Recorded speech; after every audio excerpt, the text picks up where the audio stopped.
రాష్ట్రంలో ఇప్పుడు జరుగుతున్నవన్నింటినీ కూడా నేను ఉన్నాను నేను వినను అని చెప్పి ఈనాడులో ఒక ఆర్టికల్ వచ్చింది. దాని మీద మీరు ఏం చేశారు? సాక్షిలో ఒక ఆర్టికల్ వేశారు.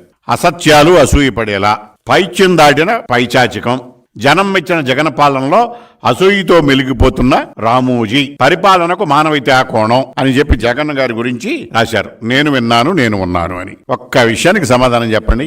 31 మంది ఎంపీలు 151 మంది ఎమ్మెల్యేలతో ఈ రోజు వరకు ఒక్కసారి కూడా కలవని వాళ్ళు ఎన్ని వందల మంది ఉన్నారు? 151 మంది ఎమ్మెల్యేల్లో మీ ఎమ్మెల్యేలు కనీసం 50 మందిని కూడా మీరు కలవాలా ఇంతవరకు ఈ 4.5 ఏళ్లలో?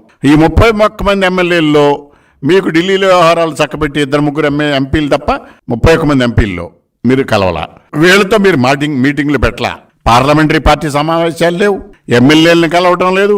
నువ్వు నేను విన్నాను నేను ఉన్నాను అని చెప్తే అది నమ్మమంటారా?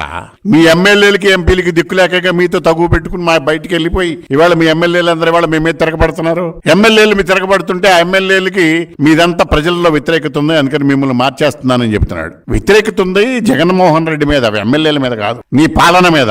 ఎందుకంటే పాలనలో ఎమ్మెల్యేలు గాని ఎంపీలు గాని మంత్రులు గాని భాగస్వాములు కాలా.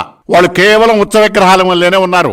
పాలనా యంత్రాంగం అంతా కేంద్రీకృతమై ఒక జగన్మోహన్ రెడ్డి అంతరంగిక అంతఃపురంలో మాత్రమే ఉన్నది. పాలనంతా జగన్ గారి ఇంటి చుట్టూ కోటరీలోనే నడుస్తున్నది. మంత్రులు ఎమ్మెల్యేలు ఎంపీలు ఉత్సవ విగ్రహాలు, ఏ ఒక్కరూ పాలనలో భాగస్వాములు కాదు. కనుక పాలన మీద వ్యతిరేకత వచ్చింది తప్ప మీ ఎమ్మెల్యేల మీద వ్యతిరేకత కాదు. పాలనలో వ్యతిరేకత వచ్చినప్పుడు ఏం చేయాలి? జగన్మోహన్ రెడ్డిని మార్చేయాలి. దానికి చర్యలు తీసుకోండి. జగన్మోహన్ రెడ్డి కుటుంబాన్ని మొత్తం పక్కన పెడితే అప్పుడు ఈ సమస్యకు పరిష్కారం దొరుకుతుంది.